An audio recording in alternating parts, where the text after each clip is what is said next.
Good morning, friends, and welcome back to the Farm2Table Show morning edition, where self-reliance starts with one small step and sometimes one big mindset shift.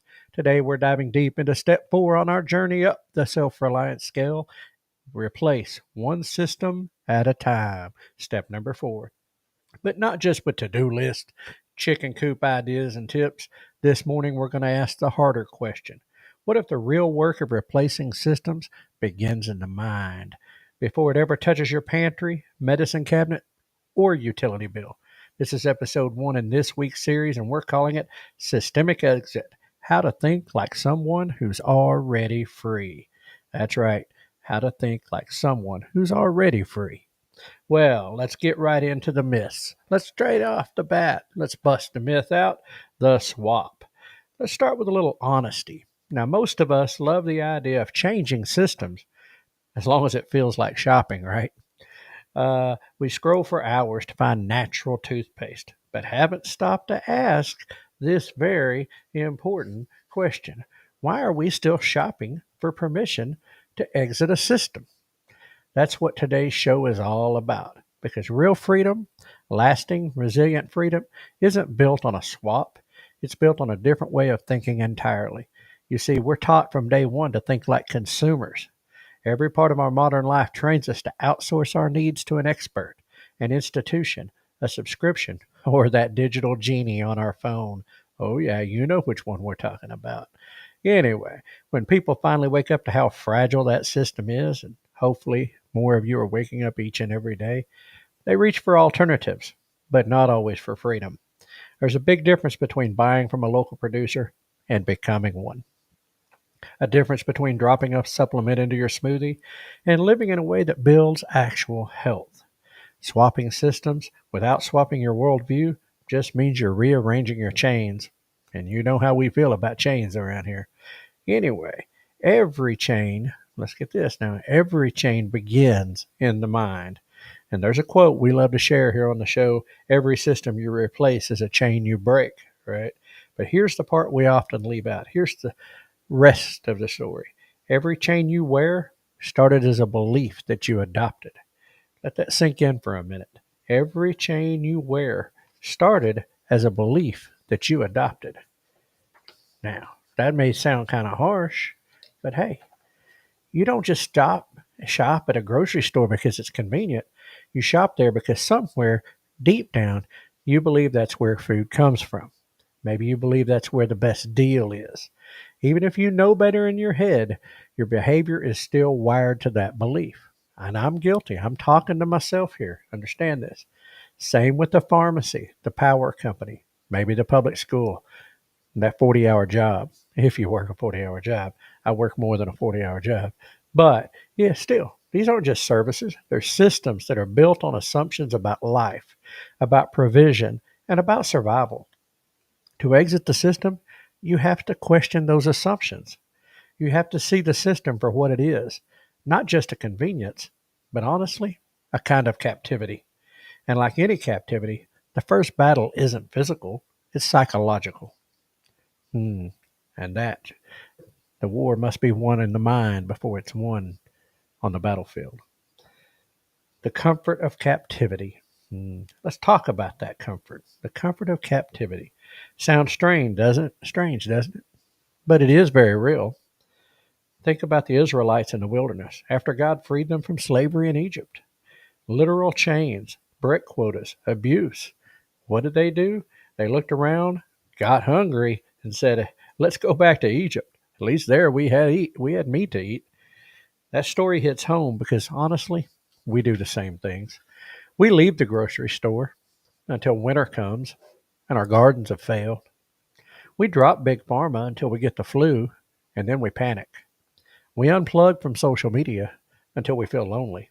And in those moments, it's awful tempting to run back to Egypt, back to systems that felt safe because they were predictable. But predictability is not the same as freedom. Just because the machine always turns on doesn't mean you're in control of it. Get that one. I'm going to say that twice. That was so nice. Just because the machine always turns on doesn't mean you're in control of it. So let me ask you this morning, where have you traded freedom for familiarity? What system still owns your trust, even if you don't want to admit it? I'm going to make you think this week, and today we're starting hard. But let's get into some identity before action. All right, let's see what we can do about this. Let's flip the script, because freedom isn't just about walking away from something, it's about stepping into something new. That's where the identity comes in. Before you grow your first tomato or buy your first herbal tincture or cancel your Netflix subscription, you have to change how you see yourself. Instead of thinking like a consumer, start thinking like a creator. Start instead of a patient as a healer. Ooh. And instead of a tenant, a keeper of the land. Now here's one. This one's for you, bro. Instead of an employee, a builder of income streams. And instead of an audience member, a neighbor. And that's how we see each and every one of you, our friends and our neighbors. Freedom isn't something you eventually earn once you've replaced all 7 systems. It's something you start practicing today by choosing new habits of thought. And here's the kicker. If you still think of yourself as a slave to convenience, even the best homestead won't make you free. You just be enslaved with chickens. So let's spot some of these mental chains. And how do you spot these subtle mental chains? Well, here's 3 diagnostic questions you can ask today. What system do I reflexively trust, even when I know it's failing? Maybe it's the doctor's prescription pad. Maybe it's the food label that says fortified. Maybe it's the school calendar. Number 2, what do I still wait for permission to do? Do you wait for a YouTube expert before trying something yourself? Do you need a license, a credential, or someone else's approval before taking action? That's interesting. Do we ask permission, or do we just do? And maybe here's number 3. Where do I feel helpless and hope someone else will rescue me? Ooh, that's deep. 3 questions. What system do I reflexively trust? What do I still wait for permission to do? And where do I feel helpless and hope someone else will rescue me? This is big, because true self-reliance is incompatible with the savior complex.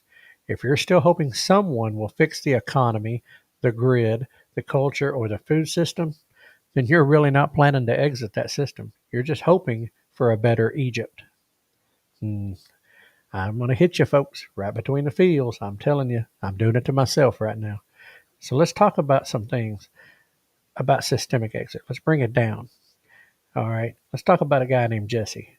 3 years ago, Jesse was on 6 prescription medications and never grown a single plant. Today, down to 0 prescriptions, grows 80% of the family's produce, and sells elderberry syrup to the neighbors. But change didn't start in the kitchen. It started when his youngest got sick and the doctors offered no answers. He decided no one was coming to save us. I had to become someone different. And then let's talk about Thomas and Renee.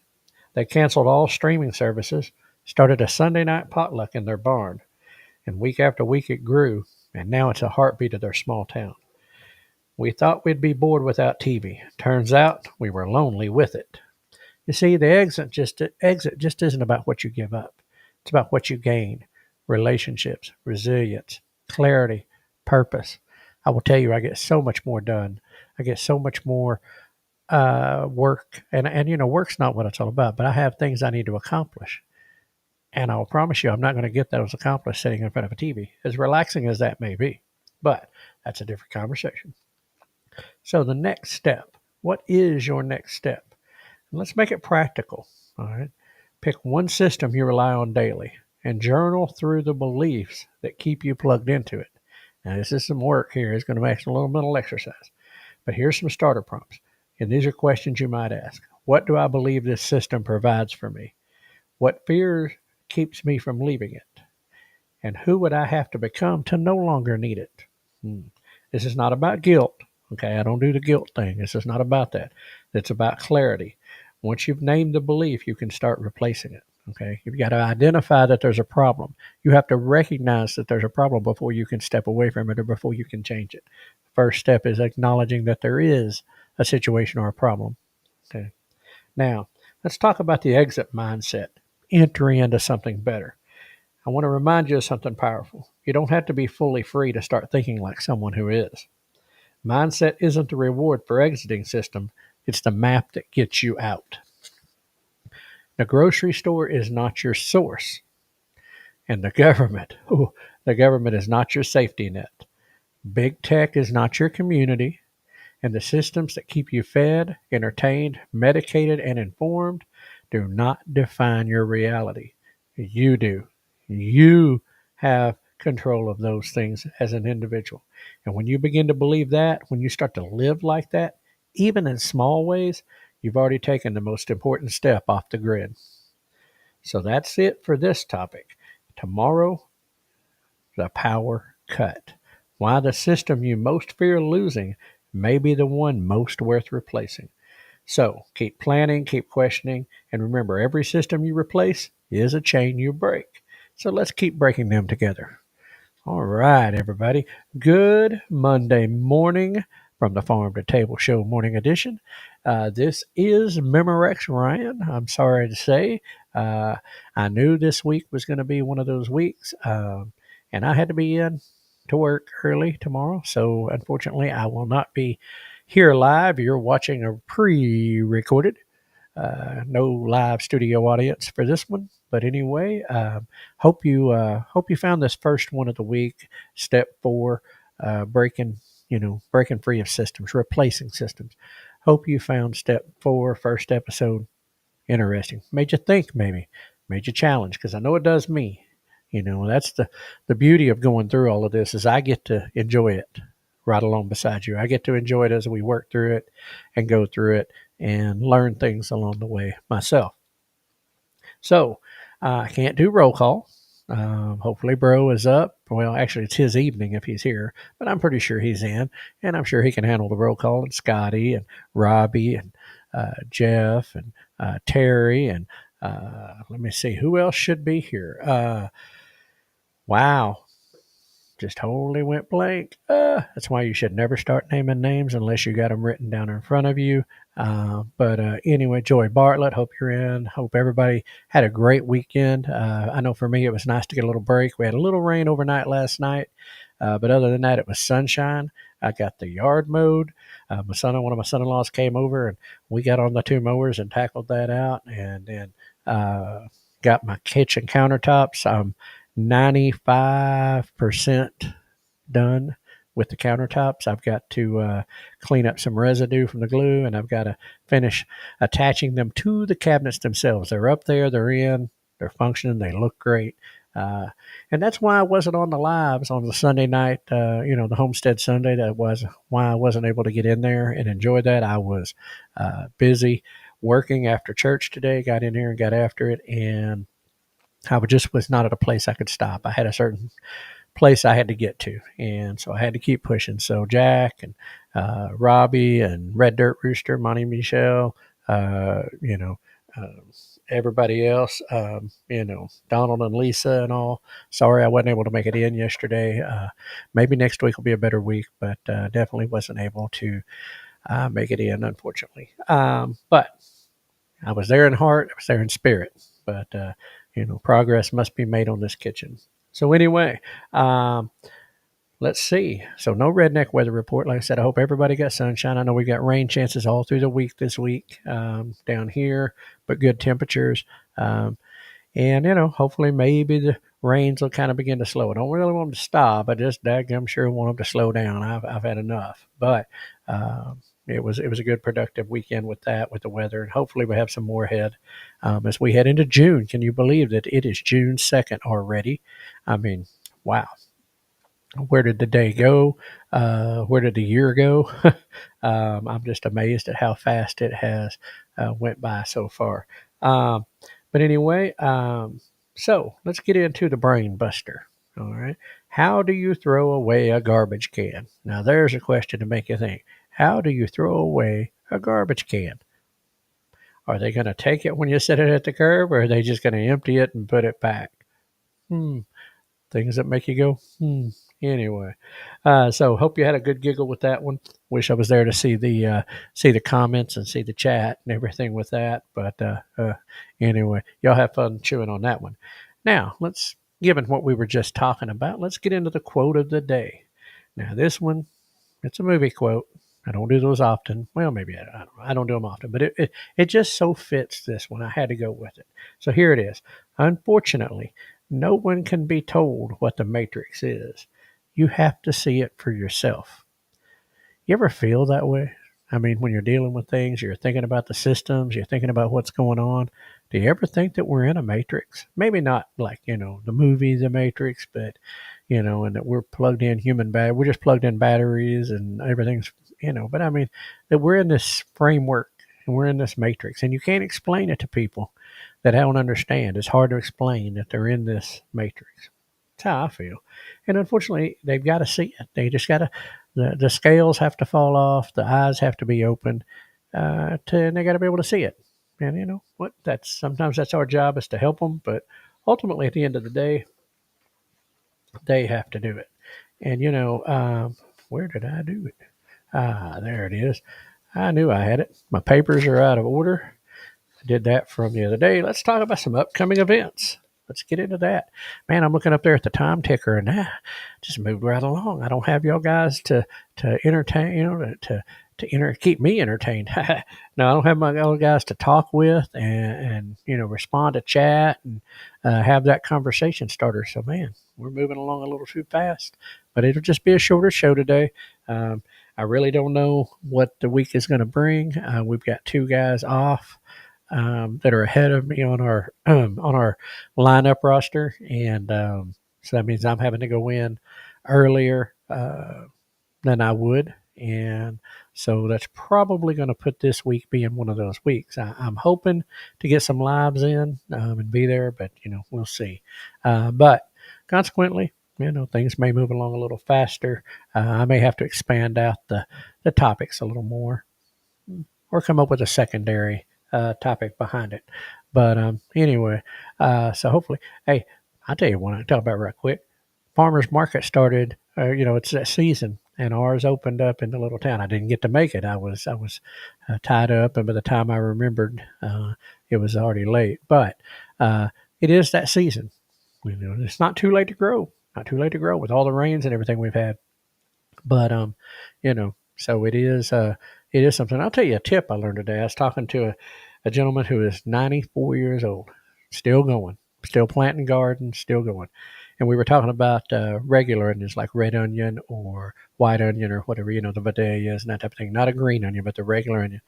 And he was saying that you plant it, you put the plant in there, and once the plant kind of comes up and gets going and it kind of starts to sprout out, he said take a fork or a spoon and kind of clear out the soil, kind of loosen the soil around the base of the plant, where the bulb would be for the onion. He said kind of loosen that up and kind of move that around. He said, and all of a sudden you'll see it'll move. He said what it is, it gives that room, the dirt, it gives room for that bulb to expand and you get that good size onion. He said, because otherwise the dirt's pressing it in and it can only get so big. I didn't know that. It was a neat little tip. I just passed it on to y'all. I haven't got to put it in practice. But this man's 94 years old. And he's been gardening forever. He's still gardening. And so I'll listen to a guy like that that's been doing it, and, year in and year out and is smart like that. So little tip passed down from an old timer, and I'm passing it on down to y'all. When you're going to grow onions, kind of loosen that soil after it gets sprouted up a little bit. Loosen that soil around the bulb a little bit. Give it some room to expand, and you'll get a bigger onion. Tip of the day right there. Guarantee it. So hope you enjoyed that little tip, little side track. Anyway, let's move on into upcoming events. Coming up this weekend, the Homestead Festival, June 6th and 7th in Hardison Mills near Columbia, Tennessee. It's a little bit south of Nashville. It's at Roy Feek's place. Huge event. Would love to be there, but just not in the cards this year. But anyway, looks like it's going to be a big event. Lots of music, entertainment, vendors, great speaker lineup. Just an awesome event. And so that's going on this weekend, the Homestead Festival. End of the month coming around before you know it. Modern Homesteading Conference in Coeur d'Alene, Idaho. Coeur d'Alene.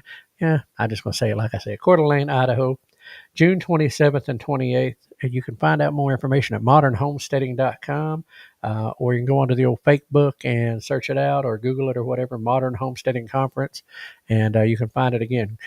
It's been going on for a few years now. Great lineup. Looks like good lineup, good vendors, and it's out in the northwest area. Anyway, then we're going to take a little break through what will probably be some level of Hades hot summer that we'll always complain about and wonder where the rain that we were just griping about went.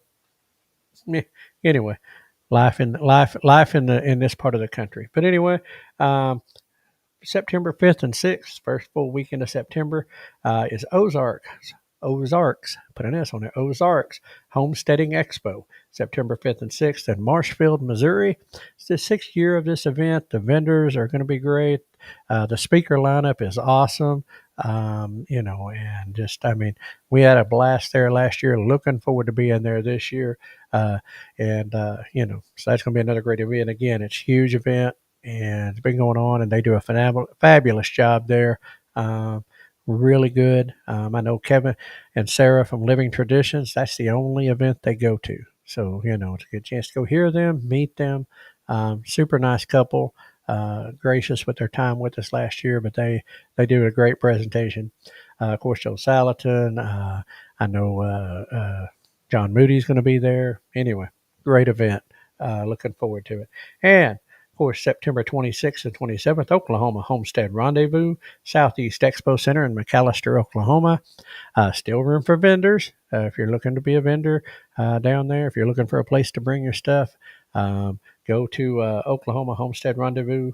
.org, or you can find them on Facebook. You can search that out, Oklahoma Homestead Rendezvous. Get you hooked right up with that information. And got a great speaker lineup. Gardening with Leon. Leon Sloan's going to be there. Keith and I will be there speaking. Many other people. I don't have it in front of me, but it's a great event. Looking forward to that one. And of course, Homesteaders of America Conference, October 10th and 11th in Front Royal, Virginia. That one is sold out. Looking forward, that's going to be a huge event. The lineup is second to none. That's the one that got this whole thing started. They've been around forever.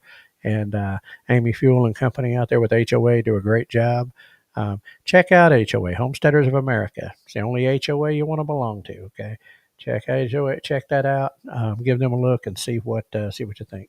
But anyway, that's the events that I have. I know there's probably more stuff going on that I just don't have in front of me.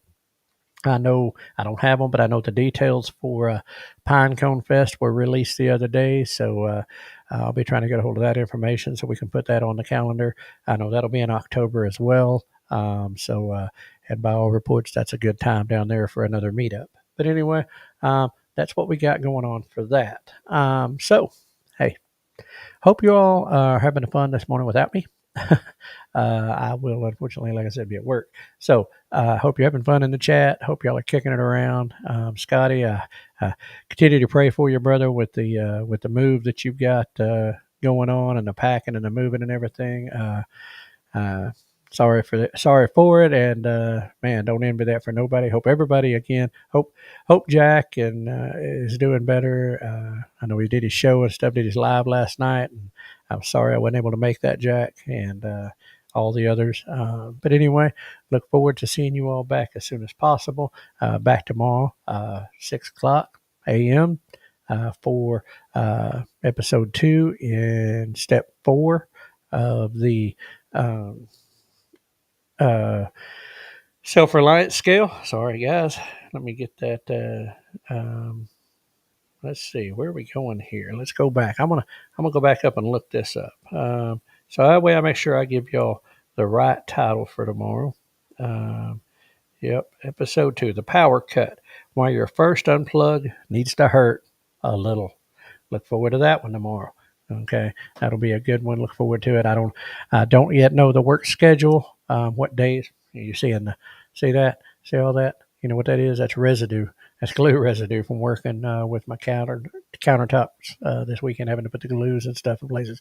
Anyway, y'all get to see a little behind the scenes. Anyway, so look forward to seeing you all tomorrow. Anyway, that is a wrap for today on the Farm2Table Show Morning Edition. Thanks for joining us as we strive towards building stronger communities for now and in the future. If you enjoyed today's episode, don't forget to hit the old like button. Give us the thumbs up. Share it with your friends. Subscribe to our channels on Facebook, YouTube, X, and Rumble. It is the best way to stay connected and help grow the conversation about food, farming, and community. Until next time, keep your roots deep and your vision growing. Good food starts with great people like you. And remember, we are hashtag stronger together and hashtag think outside the big box store. Shop local. And, hey, get out the system, get out the matrix. But anyway, be a blessing to someone today, even if it's just a smile. Be a blessing. And be glorious in all that you do. And praise to the Creator, our God above.